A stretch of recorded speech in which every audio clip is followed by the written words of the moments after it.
Hello दोस्तों, मैं Sunil Pareek T Series classes में आपका हार्दिक स्वागत करता हूं। और अपना जो पॉइंट चल रहा था वो था एसी थ्योरी, और उसके अंदर जो पॉइंट अपन पढ़ रहे थे वो था इंडक्टर यानी प्रेरक। क्या पढ़ रहे थे? इंडक्टर। इसको हिंदी में बोलते हैं प्रेरक, ठीक है। और पिछले वाली वीडियो में अपन ने बात की थी जो इंडक्टर जो होता है उसके फॉर्मूले कौन कौन से होते हैं और किस प्रकार अपन इंडक्टेंस उससे निकाल सकते हैं। और इसके अलावा अपन ने बात की थी वहाँ पे कि इंडक्टर क्या काम करता है, इंडक्टेंस क्या होता है और इंडक्टरी परिभाषाएं क्या होती हैं, उसके बारे में अपन पिछले वाली वीडियो में बातें कर चुके हैं। और इस वीडियो में जो बात करेंगे अपन करेंगे कि इंडक्टर काम क्या करता है, भाई रियलिटी में अपन इंडक्टर का जो यूज करते हैं किस प्रकार यूज करते हैं, ठीक है। तो उसके बारे में अपन इस वीडियो में बात करेंगे। और इस वीडियो को शुरुआत से लेकर अंत तक पूरा देखें। अगर वीडियो आपको अच्छा लगता है तो वीडियो लाइक कीजिएगा, शेयर कीजिएगा और साथ ही हमारे चैनल को भी सब्सक्राइब कर लीजिएगा। चलते हैं वीडियो पर। तो देखिए इंडक्टर क्या होता है, कुंडली होती है। इसके बारे में अपन पिछले वाली वीडियो में देख चुके हैं, ठीक है। ये मान लीजिए मेरे पास क्या है, एक है इंडक्टर, और ये इंडक्टर को जो मैं सप्लाई देता हूँ, क्या देता हूँ, सप्लाई। यहाँ से मान लीजिए मैंने क्या दे दी, एसी सप्लाई दे दी, ठीक है। और एसी सप्लाई देने के बाद इस इंडक्टर के अंदर यहाँ पे क्या बनेगा, मैग्नेटिक फील्ड यानी चुंबकीय क्षेत्र बनेगा। और ये चुंबकीय क्षेत्र इसी को खुद को काटेगा, पहले क्या काटेगा, खुद को। तो उसके अंदर क्या पैदा हो जाएगा, ईएमएफ। उसको अपन क्या बोलते हैं, बैक ईएमएफ बोलते हैं। इसके बारे में अपन पिछले वाले वीडियो में बातें कर चुके हैं, ठीक है। तो इसकी वजह से यहाँ पे क्या होगा, पावर फैक्टर में गिरावट आएगी। क्या आएगी, पावर फैक्टर में गिरावट। पावर फैक्टर गिरने लग जाएगा धीरे धीरे। अब क्यों गिरेगा, तो पहली बात पावर फैक्टर होता क्या है, यानी कि वोल्टेज और करंट के मध्य का जो डिफरेंस होता है, वोल्टेज और करंट के मध्य का, यानी कि जो अपनी जो वोल्टेज जो होती है और करंट जो होती है, विद्युत धारा, उन दोनों के मध्य का जो अंतर होता है उसी को क्या बोलते हैं अपन, पावर फैक्टर। यानी कि इसको बोलते हैं हिंदी में शक्ति गुणक। क्या बोलते हैं, शक्ति गुणक। देखिए मान लीजिए मेरे पास ये क्या है, मैं एक छोटा ग्राफ बना लेता हूँ समझाने के लिए। ये मेरे पास वोल्टेज और ये मान लीजिए मेरे पास क्या है, करंट आई। इन दोनों के मध्य जो ग्राफ होता है, और यहाँ पे कौन सा बनेगा, फाई। वोल्टेज और करंट के मध्य का जो ग्राफ होता है, उन दोनों के जो कोण बनता है उसको क्या बोलते हैं, फाई। उसको किससे दिखाया जाता है, कोस फाई से। किससे दिखाते हैं, कोस फाई से। और अपना जो पावर फैक्टर होता है उसके बारे में अलग वीडियो में बात करेंगे कि पावर फैक्टर होता है क्या रियलिटी के अंदर।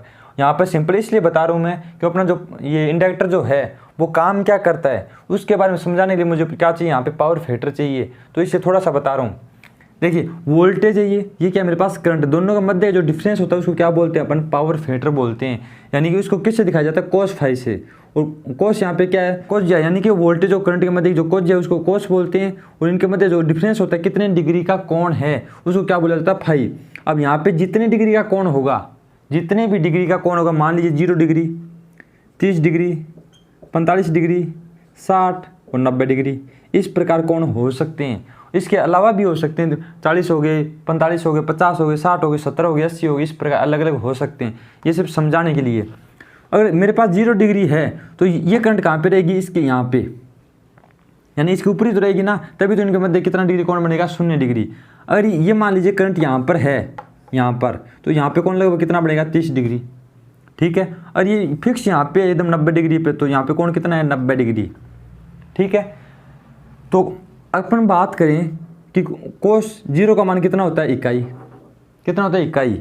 यानी कि जब अपने पास करंट और वोल्टेज एक साथ होती है यहाँ पर, यानी दोनों के मध्य 0 डिग्री का अंतर बनेगा, तो अपना पावर फैक्टर क्या होगा, इकाई होगा। अगर दोनों के मध्य 90 डिग्री का अंतर हो गया, मान लीजिए अधिकतम कितना, 90 डिग्री, दोनों के मध्य 90 डिग्री का अंतर हो गया, तो पावर फैक्टर आपका क्या हो जाएगा, 0। क्योंकि कोस 90 का मान क्या होता है, हमेशा 0 होता है। कितना होता है, 0। तो इस प्रकार अगर पावर फैक्टर बढ़ता है, यानी यहाँ पे 0 से चला था, कहाँ तक पहुँचा, 90 तक, तो जो मान है वो कितना हो गया, 0 हो गया। यानी कि अगर पावर फैक्टर अपने पास बढ़ेगा तो अपने पास जो कोस फाई है उसका जो मान आएगा वो क्या होगा, कम होता जाएगा। यानी पावर फैक्टर 90 हुआ 0 से, और मान कितना हो गया, 1 से 0, यानी जो मान हो गया वो क्या हो गया, कम। तो हमेशा याद रखें कि अपने पास अगर पावर फैक्टर मान बढ़ता है, यानी इस डिग्री के कोण का मान बढ़ता है, तो पावर फैक्टर जो मान होगा वो क्या होगा, गिरेगा। और घटेगा तो जो अपने पास ये फैक्टर मान है वो क्या हो जाएगा, बढ़ जाएगा, ठीक है। तो ये आपकी बातें समझ में आ गई होंगी। और अपने पास जो इंडक्टर है वो क्या करता है, मैंने आपको बताया था, अपने पास जो करंट होती है उसमें होने वाले परिवर्तनों का विरोध करता है। यानी कि अपने पास जो एसी सप्लाई जो होती है इस प्रकार चलती है। इसके यहाँ पर मान कुछ रहता है करंट का, यहाँ पे कुछ, यहाँ पे कुछ, यहाँ पे कुछ, अलग अलग मान क्या रहता है करंट का, अलग अलग मान जगह जगह पर चेंज होता रहता है, यानी बदलता रहता है बार बार। इसमें होने वाले परिवर्तनों का विरोध कौन करता है? अपने पास इंडक्टर, यानी कि इसमें परिवर्तन हो रहे हैं उनको रोकने का काम करता है। यानी कि मान लीजिए ये करंट यहाँ पे पहुंची तो यहाँ पे ये विरोध करने लग जाएगा, और ये घटेगी करंट वापस घटने नहीं देगा, और बढ़ेगी तो बढ़ने नहीं देगा, यानी कि यहाँ पर रोकने का प्रयास करेगा ये। यानी कि इस करंट के मान में हो रहे परिवर्तन चाहे घटने वाला हो चाहे बढ़ने वाला हो, दोनों टाइम ही क्या करेगा? ये विरोध उसका करेगा। यानी कि एसी के अंदर अपने पास करंट के मान में बार बार परिवर्तन होते हैं, ठीक है। और अब अपने पास जब करंट का मान बढ़ता है तो भी विरोध करेगा, घटेगा तो भी क्या करेगा? ये विरोध करेगा, यानी कि उसमें परिवर्तन नहीं होने देगा, एक जगह पकड़े रखने की कोशिश करेगा। इसी को क्या बोलते हैं अपन? करंट के मान में होने वाले परिवर्तनों का विरोध। क्या बोलते हैं? करंट के मान में होने वाले परिवर्तनों का विरोध। परंतु अपने पास जो प्रतिरोध जो होता है वो ऐसा काम नहीं करता, वो तो सिर्फ करंट को रोकने का प्रयास करता है। ये क्या करता है? इसमें जो परिवर्तन हो रहे हैं उसको रोकने का प्रयास करता है ताकि इसमें परिवर्तन नहीं हो, ठीक है। अगर अपन मान लीजिए करंट कहाँ पे पहुँच गई 90 डिग्री पर, तो इसको वापस से घटने नहीं देगा, ना इसको 80 पर आने देगा, ना इसको आगे 100 पर जाने देगा। कहाँ पे रोकने की कोशिश करेगा? 90 पर ही। तो ये होता है परिवर्तनों का विरोध। तो ये काम कौन करता है? इंडक्टर। जब करंट के मान में हो रहे परिवर्तनों का विरोध होगा तो आपकी वोल्टेज कहाँ पे पहुँच जाएगी? आगे। किस प्रकार? जब इसमें विरोध होगा करंट का तो करंट पीछे रुकने की कोशिश करेगी, तो आपको पता है वोल्टेज सोर्स से आगे जानी है, ठीक है। तो इस प्रकार वोल्टेज कहाँ पे पहुँच जाती है? आगे, और करंट कहाँ रह जाती है? पीछे। और रियलिटी में इसकी कार्य प्रणाली किस प्रकार होती है, यानी किस प्रकार ये करंट को रोकता है और वोल्टेज को आगे बढ़ा देता है, उसके बारे में अपन अगले वाली वीडियो में बात करेंगे, ठीक है। तो ये बातें आपके समझ में आ गई होंगी। और अपने पास आप जो पिछले वाली वीडियो में अपने एक फॉर्मूला पढ़ा था, ठीक है, उस फॉर्मूले को देखते हैं कि इसके अंदर अपना जो इंडक्टर होता है उसके अंदर इंडक्टेंस अगर निकालते हैं अपन तो कौन से फॉर्मूले से निकाला जाता है, वो फॉर्मूला रियलिटी में आया कहाँ से? अपने फॉर्मूला पढ़ा था इंडक्टेंस निकालने का, L बराबर N² A mu naught mu r divide by L। इसके अलावा एक फॉर्मूला और पढ़ा था L बराबर N∅/I। ये दोनों फॉर्मूले अपन पिछले वाली वीडियो के अंदर देख चुके हैं, ठीक है। और ये फॉर्मूला रियलिटी में आया कहाँ से? जब भी अपने पास कोई क्वेश्चन देखने को मिलता है तो लगभग 99% क्वेश्चन इसके माध्यम से सोल्व किए जाते हैं, ना कि इसके माध्यम से। इसके माध्यम से आसानी से क्वेश्चन कब सोल्व किया जाएगा? जब अपने मान लीजिए अपने पास n का मान दे दिया, फाई का मान दे दिया, आई का मान दे दिया, वाला जो फॉर्मूला इसके माध्यम से सोल्व किए जा सकते हैं। परंतु मान लीजिए अपने पास एरिया भी दे दिया, म्यू नोट का मान दे दिया, एल का मान दे दिया, तब इसके माध्यम से सोल्व नहीं किए जा सकते। तो इसके अंदर सारी चीज़ें आ जाती हैं, तो इसके माध्यम से सारे क्वेश्चन सोल्व किए जाते हैं, ठीक है। तो ये फॉर्मूला आया कहाँ से उसको देखते हैं। तो देखिए ये वाला जो फॉर्मूला अपने पास, इसमें जो फाई है, फाई बराबर क्या होता है? B इंटू ए, ठीक है। फाई बराबर क्या होता है? B इंटू ए। और B यहाँ पे क्या है? फ्लक्स घनत्व। क्या है? फ्लक्स घनत्व। ये सारी चीज़ें चुंबक वाले चैप्टर में आएंगी, और चुंबक वाले चैप्टर के अंदर अपन पढ़ेंगे। और यहाँ पर इस फॉर्मूले में सिद्ध जरूर करवा रहा हूँ, तो आप ध्यान से देख लेना। शायद आपने थोड़े बहुत ये चीज़ें पढ़ी होंगी, अगर पढ़ी है तो आपको जल्दी समझ में आ जाएंगी, और नहीं पढ़ी तो आप 1-2 बार वीडियो देखना और समझ में आ जाएगा मेरे हिसाब से। अगर नहीं आता है फिर भी अपन चुंबक वाला चैप्टर पढ़ेंगे, तब ये सारी चीज़ें मैं आपको पढ़ाने वाला हूँ, ठीक है। ये क्या होता है? फ्लक्स घनत्व। इसका जो मात्रक होता है वो क्या होता है? वेबर प्रति मीटर स्क्वायर। क्या होता है? वेबर प्रति मीटर स्क्वायर। और इसके अलावा ये हो गए, मान लीजिए मेरे पास कोई समीकरण होगी 1 नंबर, ये मान लीजिए 1 नंबर हो गई, ये मान लीजिए मेरे पास कितने हो गए? 2 नंबर। और अपने पास जो B होता है, B क्या होता है? H mu naught mu r. H mu naught mu r. जो B अपने पास फ्लक्स घनत्व होता है चुंबक वाले चैप्टर के अंदर, यानी चुंबक के अंदर, उसको अपन किस फॉर्मूले के माध्यम से निकाल सकते हैं? B बराबर H into mu naught mu r. और यहाँ पे H का क्या है? यहाँ पे चुंबकन तीव्रता, H बराबर चुंबकन क्षेत्र तीव्रता, ठीक है। और इसका जो मात्रक होता है वो क्या होता है? एम्पियर टर्न प्रति मीटर। और अपने पास जो यहाँ पे ए आया है वो क्या होता है? एरिया। इस एरिया को किसके माध्यम से देखते हैं अपन? Metre square. यानी कि इसका जो मात्रक होता है वो क्या होता है? मीटर स्क्वायर होता है। और अपने पास जो म्यू नोट और म्यू आर है, इसके बारे में मैं पिछले वाली वीडियो में बता चुका हूँ, दोनों क्या होती है? चुंबकशीलता। म्यू नोट और म्यू आर ये क्या होते हैं? चुंबकनशीलता। और म्यू नोट जो होता है वो होता है निर्वात या हवा की चुंबकनशीलता, और म्यू आर क्या होती है माध्यम की चुंबकनशीलता। माध्यम जैसे मान लीजिए मेरे पास कोई चुंबक है, चुंबक के अंदर अपन क्या रखते हैं, या तो कोई भाई लोहा रख दिया या बीच में लकड़ी रख दी, कागज रख दिया, वो चीज़ें क्या होगी माध्यम। या इसके अलावा अपन कोई रबड़ रख दिया, वो भी क्या होता है माध्यम। तो अपने पास जो कुंडली होती है ये वाली इंडक्टर वाली, ये इंडक्टर वाली, तो इसके नीचे अपन किसका यूज कर रहे हैं, यानी अपने कोई मान लीजिए रबड़ के ऊपर लपेट रहे हैं कुंडली को, या लकड़ी के ऊपर लपेट रहे हैं, या कोई लोहे के ऊपर लपेट रहे हैं, वो क्या हो गया उसका माध्यम। तो उसकी चुंबकनशीलता किसके द्वारा दिखाई जाएगी, म्यू आर के द्वारा। ठीक है, इसका मान अलग अलग होता है, जो म्यू आर का मान क्या होता है अलग अलग, प्रत्येक पदार्थ के लिए म्यू आर का मान क्या होता है अलग अलग। और म्यू नोट का मान तो हमेशा फिक्स रहता है 4 पाई इंटू 10⁻⁷ हेनरी प्रति मीटर, ये फिक्स होता है मान। यहाँ पे जो एच होता है इसको किससे निकालते हैं अपन, एफ एम बटे एल। किस निकालते हैं, एफ एम बटे एल। एफ एम जो होता है वो क्या होता है एम एम एफ, यानी मैग्नेटिव मोटिव फोर्स, यानी चुंबकीय जो क्षेत्र होता है उसके द्वारा जो बल लगता है उसको क्या बोलते हैं अपन, एम एम एफ, यानी कि एफ एम। ठीक है, इसका जो मात्रक होता है वो क्या होता है एम्पियर टर्न, एम्पियर टर्न। और यहाँ पे एल क्या लंबाई, लंबाई के बारे में बता ही दिया मैंने, अगर नहीं बताया तो यहाँ एल बराबर क्या होता है लंबाई, लंबाई को किस में देखते हैं मीटर में। और यहाँ पे जो एफ एम है, एफ एम को अपन किसके माध्यम से देखते हैं, एन इंटू आई।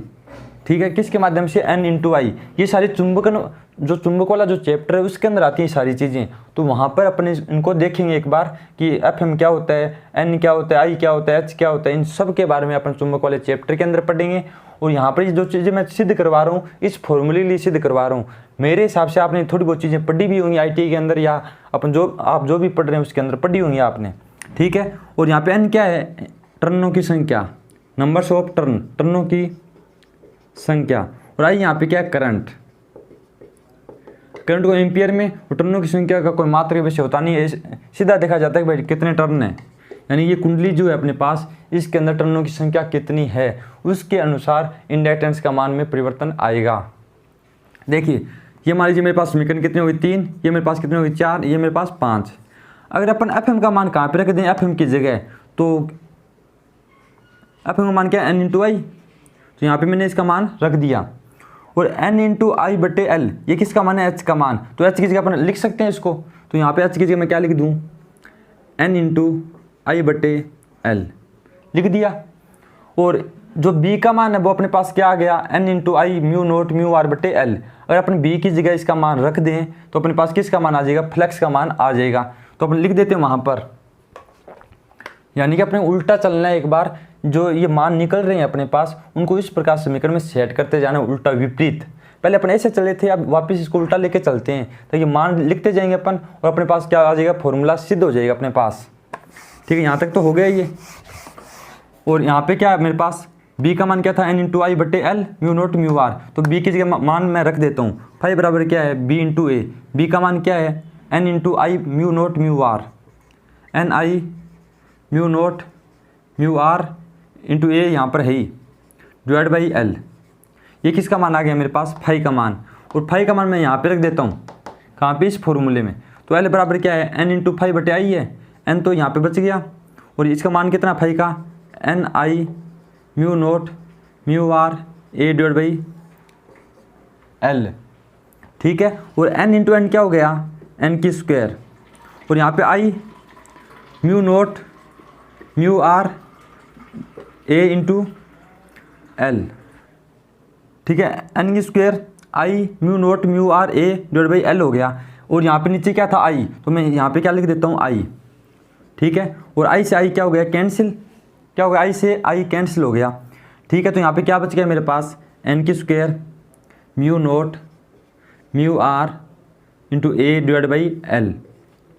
तो ये फॉर्मूला क्या है मेरे पास, ये वाला, यानी कि ये वाला जो फॉर्मूला है इसके माध्यम से आया है। और अपने पास जो इंडक्टेंस जो होता है वो एन की स्क्वायर की क्या होता है, समानुपाती। यानी कि अपने पास अगर टर्नों की संख्या बढ़ती है तो उसकी स्क्वायर के समानुपात में क्या बढ़ जाएगा, अपने पास इंडक्टेंस से बढ़ जाएगा। यानी कि अपने जो इंडक्टर जो होता है उसके द्वारा दिखाई जाने वाला जो प्रतिरोध है वो स्क्वायर में बढ़ेगा, किसके, एन की स्क्वायर, यानी टर्नों की स्क्वायर के समानुपात में। मान लीजिए मेरे पास कितने टर्न बढ़े, 2। तो एग्जाम्पल के तौर पे समझा देता हूँ, तो ध्यान से समझ लेना आप।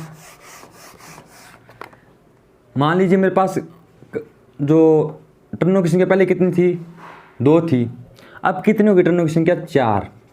कितनी होगी, 4। तो मेरे पास पहले इंडक्टेंस कितना था, एग्जाम्पल के तौर पे बात करूं तो ये सारी चीज़ें क्या समान है, इनमें कोई परिवर्तन नहीं हुआ। तो एल बराबर क्या था, एन की स्क्वायर होता है, क्या होता है एल बराबर एन की स्क्वायर। तो पहले कितना था एल, 2 की स्क्वायर यानी 4 था पहले, 4 हेनरी। अब कितना हो गया, एन बढ़ गया 4 यानी 2 दुगना बढ़ गया, तो एल बराबर क्या होगा, एन की स्क्वायर 4 की स्क्वायर यानी 16 हेनरी। तो हमेशा ध्यान रखें जो अपने पास इंडक्टेंस जो है एन के स्क्वायर के समानुपात में बढ़ता है। पहले मान लीजिए मेरे पास टर्नों की संख्या कितनी थी, 2 थी, तो मेरे पास इंडक्टेंस कितना था, 4 हेनरी। अब मेरे पास जो टर्नों की संख्या दुगनी हो गई तो इसके स्क्वायर में क्या बढ़ जाएगा, अपने पास इंडक्टेंस कितना हो जाएगा, 16। यानी कि कितना बढ़ गया, सीधा सीधा इसका स्क्वायर, यानी टर्नों की संख्या दुगनी तो इसका स्क्वायर के समानुपात में ये बढ़ गया। तो इस प्रकार आपके जो इंडक्टेंस है वो एन के स्क्वायर के समानुपात में होता है। और अगर एरिया बढ़ता है तो सीधा सीधा बराबर में बढ़ेगा, म्यू नोट, और म्यू नोट में कभी परिवर्तन नहीं होता।